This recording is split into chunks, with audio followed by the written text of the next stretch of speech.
Hello, Carol. How are you? I'm great today. Thank you. All right. And can you tell us a little bit about yourself and what do you do? Well, I grew up in Burbank. In the During the school year, my parents had a house in Yosemite that they built when I was 5 or 6. So we spent our summers in Yosemite, which is why it's probably my very favorite place to photograph. um, I went to Burbank High. Um, I wanted to be a commercial artist when I grew up, but my father, the doctor, said, "Be a nurse. You'll always have something to fall back on." And I went, "Okay." So I went to school and got my nursing license, and I worked at Queen of the Valley in West Covina for 8 years in the NICU and 25 years in labor and delivery. But through that whole thing, I taught photography classes. I got my first Canon AE1 for Christmas of 1974, and I started taking classes at Tri-Community in Covina in January of 1975. And it was probably 78 when I started teaching there as well, because, I always loved photography, but once I really got into it, it's all I wanted to do. And so through all of these years, since 1978, I've been teaching photography. So, and started with film, and I used to teach advanced darkroom techniques. And then I started getting into digital, not that I wanted to because I didn't trust it. But my boss at the time indicated that my job might be in jeopardy if I didn't kind of stick my nose into it. So I got my first digital camera in 2003. And, in the first 6 months, I shot everything with my film camera and the digital camera because I didn't trust it. But I finally got more and more comfortable with it. And, things have progressed a lot since then. And my newest camera is a Canon R6 mirrorless that I just love. It does so many great things. It takes the best low light pictures that I've ever had. And I still don't know everything about it. I think it might be a little bit smarter than I am. But with that being said, I love that camera, and the results that I've gotten from it have just been the best I've ever taken, I feel like. All right. Excellent. And so which one do you like more? Do you like the mirrorless or do you like the DSLR more? They both have their place. I have a Canon 7D Mark II, which has a crop sensor in it. But for sports photography, and I used to shoot at Santa Anita for Benoit Photo. And that crop sensor gives me a little more, on my lens. If I have a 200 millimeter lens on there, you multiply it by 1.6, and now I've got like a 320 millimeter. So for that kind of stuff, I still use that camera and love that camera. But for my landscapes and things like that, I just can't beat that mirrorless. It's just amazing. It's so sharp and it focuses so quickly, and it's got a feature on it to where it will focus on human eyes or animal eyes, which I think was just blew my mind completely. And it has a touch screen in the back, so instead of hitting the little magnifying glass, you can just take your fingers and go and look at your stuff closer that way without having to, scroll up and magnify it. So it does a lot of things that I really love.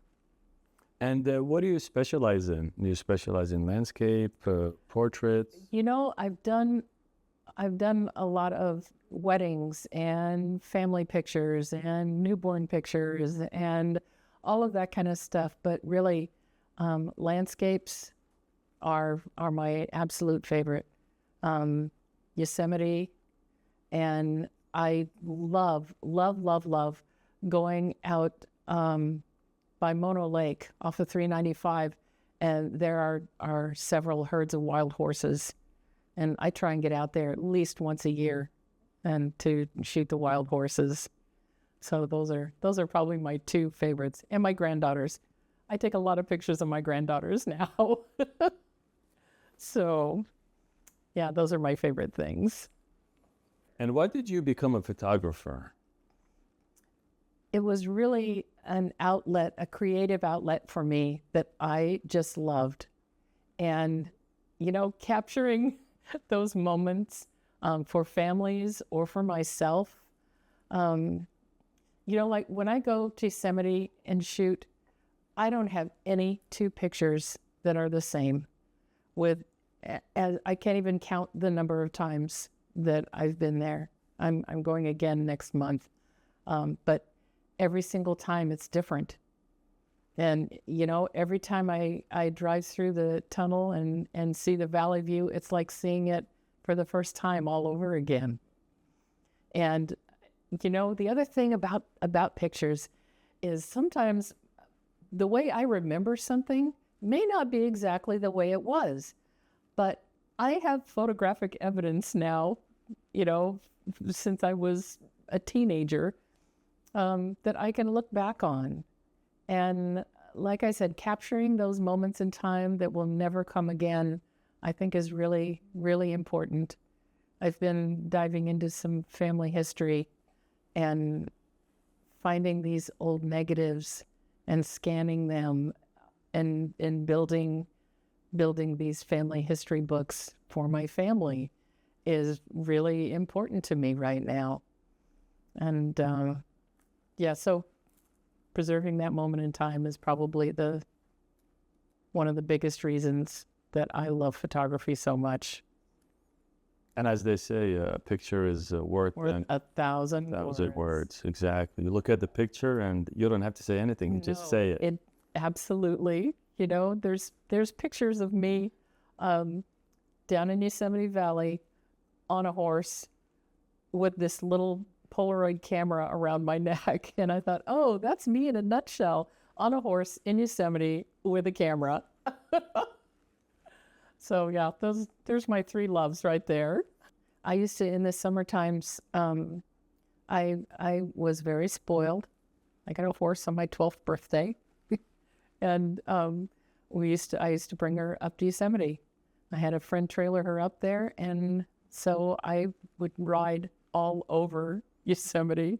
I remember riding through the tunnel tree in the Mariposa Grove one time, and a ranger kicked me out.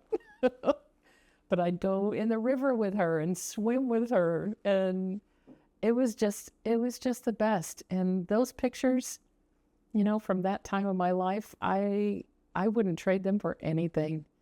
Those images are, they tell your life story. Yeah, it's the memories. Mm-hmm. As soon as you look at the picture, you go back in time. Exactly.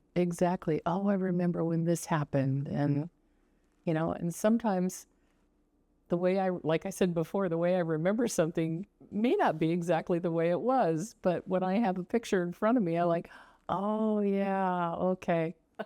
Now I remember. Okay, and if somebody wants to become a photographer, like they don't know anything about photography, do you have an advice for them? You know what? Don't go into photography thinking you're going to make a lot of money. If you go into photography, you need to go into it because you love it, and you're not looking for a big monetary gain on it. I just love taking pictures. And really, my husband's always going, how much did you charge them for that? Well, sometimes if it's a friend, I don't charge them anything at all because I just love to do it. When I have friends that want newborn pictures for their first grandchild, I'm not going to charge them anything for that because I just love doing it. And I think that's the main thing is you need to love what you do. You need to have something that you would do it whether you got paid for it or not. And, and that's kind of the way I feel now about teaching at Burbank Adult School. I never, ever, ever wake up saying, I don't want to go to work today. I'm always thinking about it. I'm always thinking about what I'm going to be teaching next. And I love it when, like, somebody, all of a sudden, you can see the light bulb turn on when they understand, the correlation between f-stops and shutter speeds and ISO. All of a sudden, it just clicks. That's what happened with me. I didn't know the relation between the three. Uh-huh. It was like an aha moment. It is. And that's what I tell them too, is, the very first class that I took, I just thought, I'm not smart enough. I'll never understand this.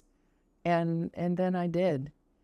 And I just could not get enough of it. I just wanted to just go out and take pictures all the time. Exactly. Once you get it, you want to take more pictures. More and more, and get better and kind of hone your craft and have that command over your depth of field and your composition. And, some people will go, that's a great shot. What kind of camera do you have?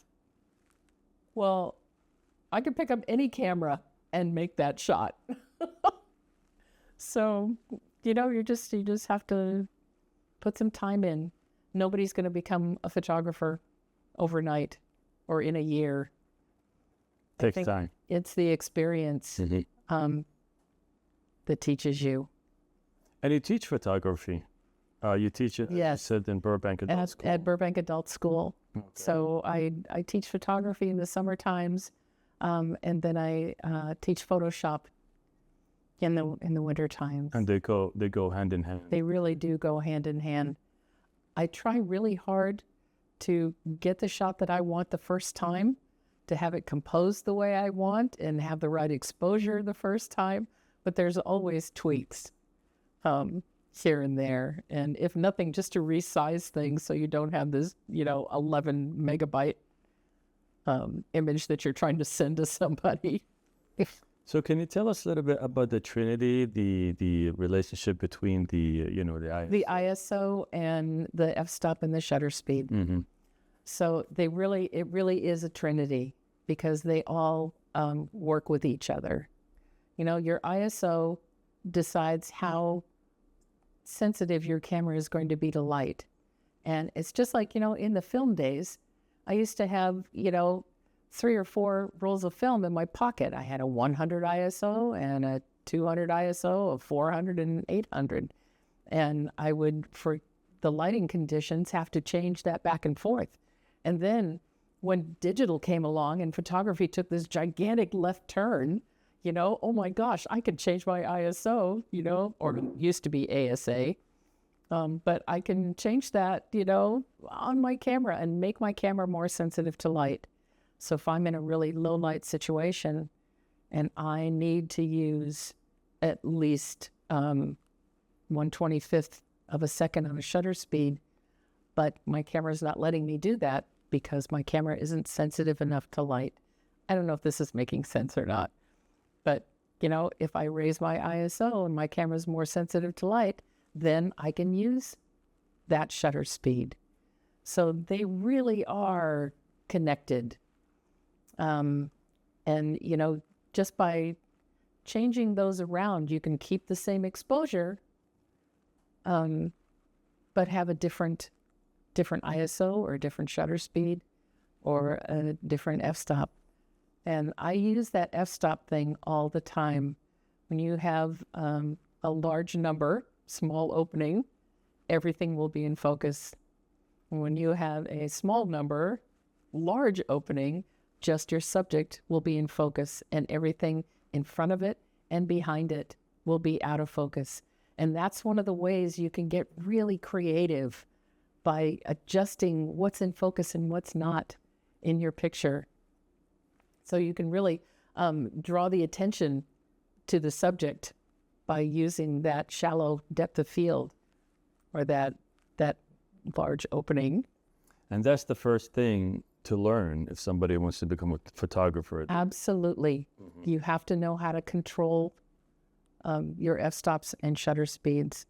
And the light. The light is what's making you control those things, whether you're in a low light situation or whether you're in bright sunlight. You know, if you're in bright sunlight, you can get away with an ISO of 100, because really you should try to use the smallest ISO that you can, or the lowest ISO that you can. It's only when you start getting into the shade or in like at twilight, or, you know, even when you're shooting at night, but that's a whole nother story. That's a whole tripod long exposure story. Mhm.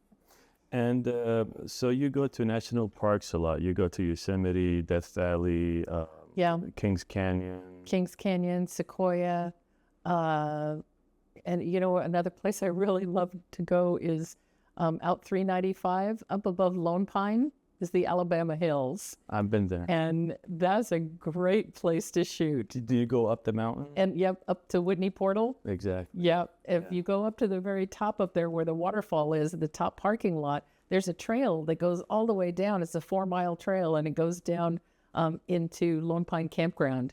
So I've taken field trips up there before where we've just gotten, you know, a couple people with cars to haul us all up there, and then we hike down, and there's just all of these little streams and wildflowers and, you know, rock formations, and it's just beautiful. What about bears? Have you seen any? Yeah, but I'm not really afraid of bears. Okay. Usually they're just minding their own business. The only time I would be nervous is if I saw a bear with a cub. Then I would head in the opposite direction. But otherwise, they're just doing their thing. They're not after you. What do you think about AI when it comes to photography? So I think there are pros and cons to that. When I'm teaching photography, or when I'm teaching Photoshop, really Photoshop has been using AI for a while. That's what content aware is in Photoshop. It's just AI, just something making up pixels where there wasn't any before. But in the new versions of Photoshop with a generative fill, the thing that I like most about that is that you can have a scene that's this big, but maybe your subject is a little too close to the end. Well, you can extend out that image with a generative fill, and it does a great job. But, you know, that's really one of the only things that I would use it for. I guess I'm a little bit of a purist with that. You know, what you take is what you take, and you need to be cognizant of the composition. So you're talking about Photoshop now, but what about the camera photography? Do you think AI is it's not going to replace the photographer? I don't see that That's happening. just impossible. I mean, as You of know, right now. there's always these, you know, wild outside things that can happen, you know, and who knows, it might become a thing for a little while, but I think in the long run, I think there's enough of us that respect photography enough to not go in that direction. Yeah. Exactly. I wouldn't. Yeah. It's kind of scary, isn't it? It is. It is scary. You know, sometimes, you know, progress is good, and sometimes it's scary. Because you would think, like Canon or Sony, they might, because it's, you know, the new cameras are like a mini computer. They are. And they can put some AI features in it. I don't know if it's going to be helpful or not, but maybe they are. But it's something to think about. Yeah. You know? And I just, you know what, I don't see me ever using that. Taking pictures in Yosemite. Would I think, oh, I wish I had a tree right here, and somehow, you know, you could push a button, have a setting that will put something in your image that's not there. And I probably would never use that. A lot of people do that with a fake moon, maybe. They put a fake moon in pictures. Yeah, but you know what? It's just to make it look better. It's destroying the image of what it was. And for me, always trying to capture the moment. I don't want to put anything in there that wasn't there. Exactly. I want to know how it was, not how I can make it.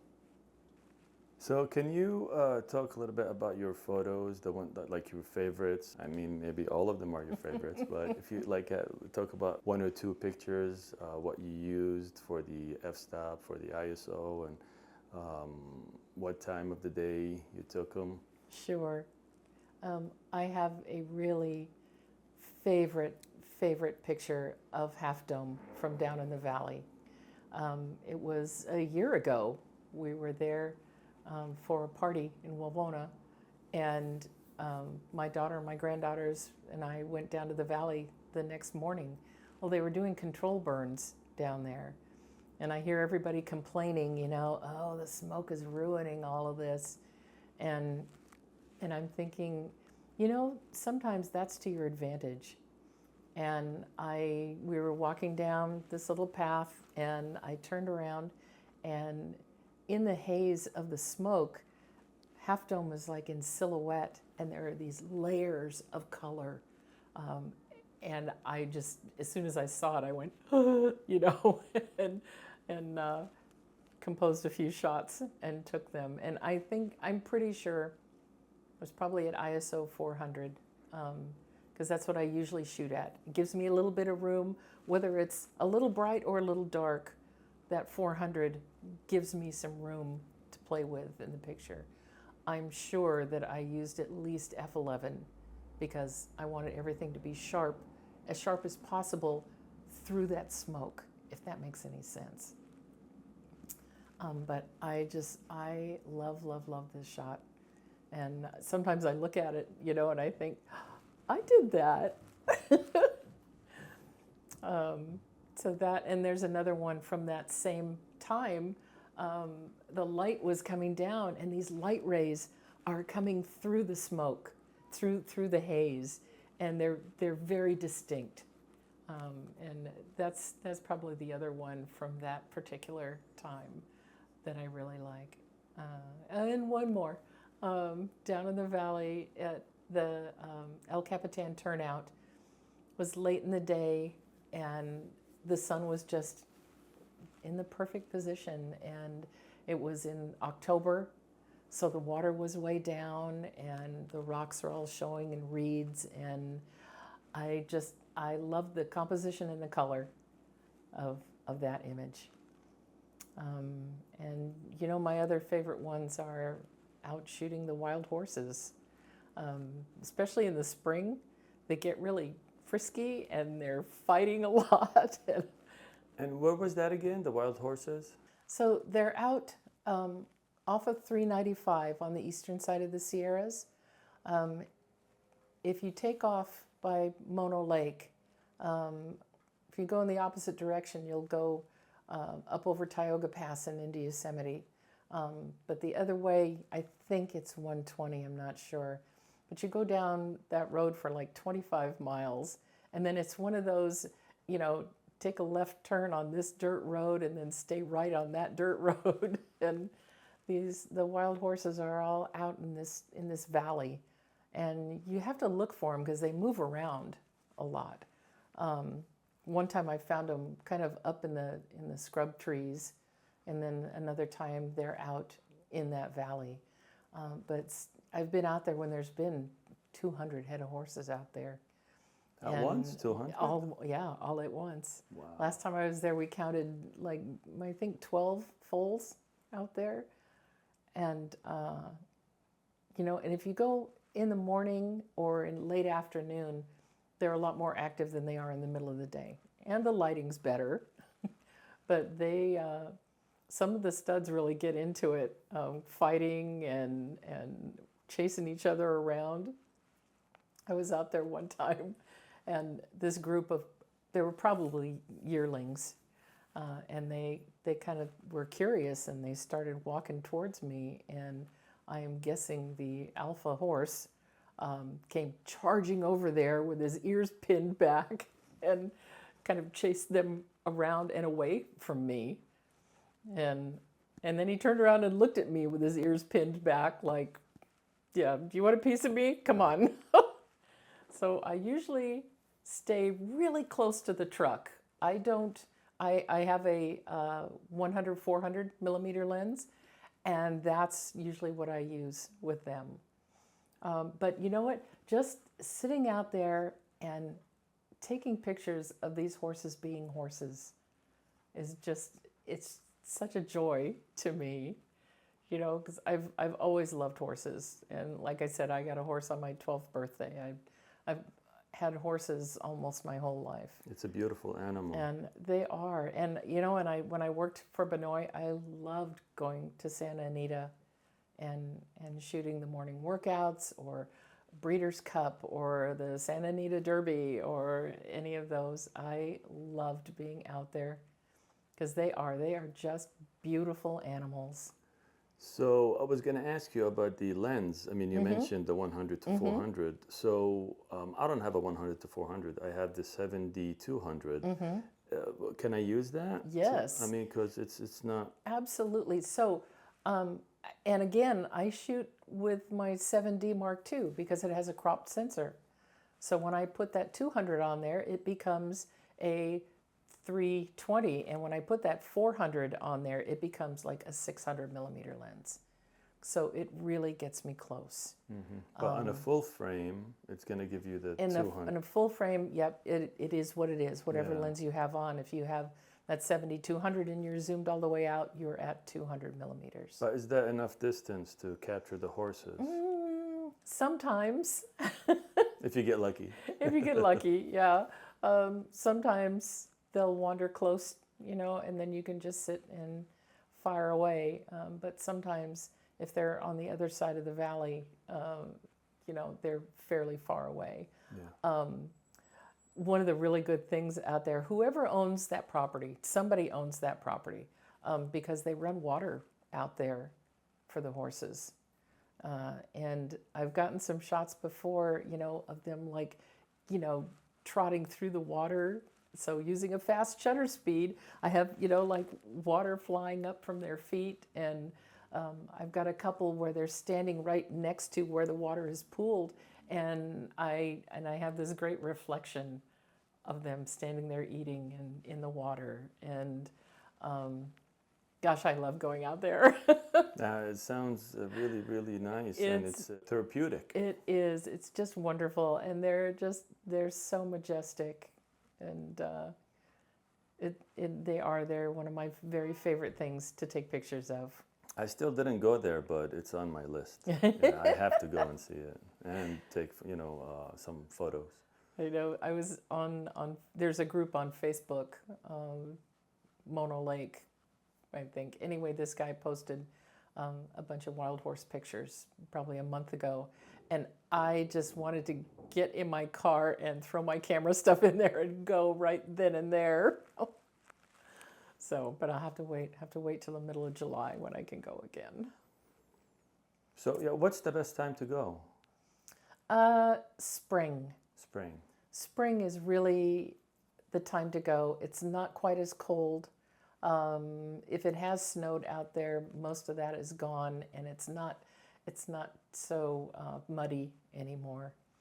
And the horses are, you know, because it's cool, they're really lively.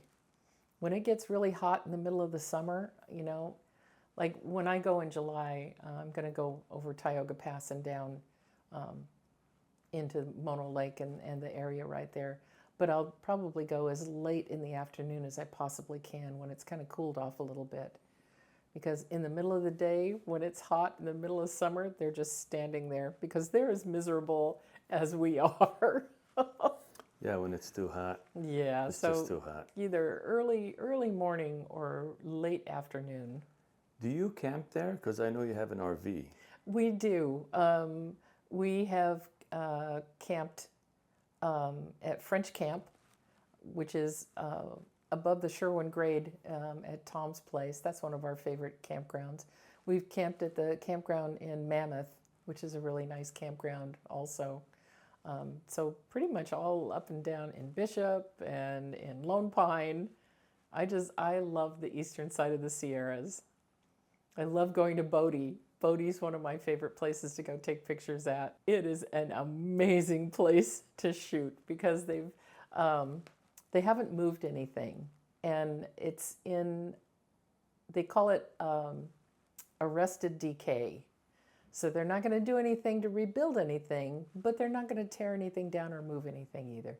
It's just whatever happens to it is going to happen to it. But the buildings and some of the stuff inside that's still there, I asked there's a ranger, there's always a ranger there. And I said, why, there's a table with dishes sitting on it. Why, and he said, because a lot of the miners or the families, when they moved out, they didn't have moving vans and things, so they just took whatever they could and left the rest. So there's some places where there's like wallpaper peeling off the walls, and wow. It is a great place to take pictures, especially black and white. Oh my gosh, black and white is amazing there because there's so many textures. And especially late in the afternoon, because when light comes through the side instead of straight on, when it comes straight on, it fills in all of the cracks and the shadows and everything looks really flat. But in late afternoon, when the sun is coming from the side, then you see all of these textures and oh my gosh, it's just great. No, definitely, I have to go there. It's on the list. Yeah, no, It's on you the have list. to go. Yeah, You have to go to Bodie. If you I live in will. California, you have to go to Bodie. Well, I've been to Yosemite, I've been to Kings Canyon, Sequoia, Death Valley, Alabama Hills. So I've been to all these places, and I keep going back to them because they're just they're just beautiful. marvelous. You go there once and you're addicted to it. Yes. That's it. You keep going back. Absolutely, absolutely. And just that whole 395. Have you been up to Convict Lake? No, not yet. Oh, you have to go to Convict Lake also Okay. because it's just beautiful. It's this big lake and it's just surrounded by the mountains. It looks like it might have been a crater. Oh wow, okay. But it's just gorgeous. I'll go ahead and add it to the list. Heck yeah, and going up to, past French Camp. There's little lakes and trails and stuff just everywhere up there. And even going around the June Lake Loop, Silver Lake is beautiful. And I've gotten some of my best shots from up there in the fall with all the color of the fall leaves in the water, and there'll be some random guy fishing, and I just love stuff like that. Oh wow. Do you have a website? You post all these pictures?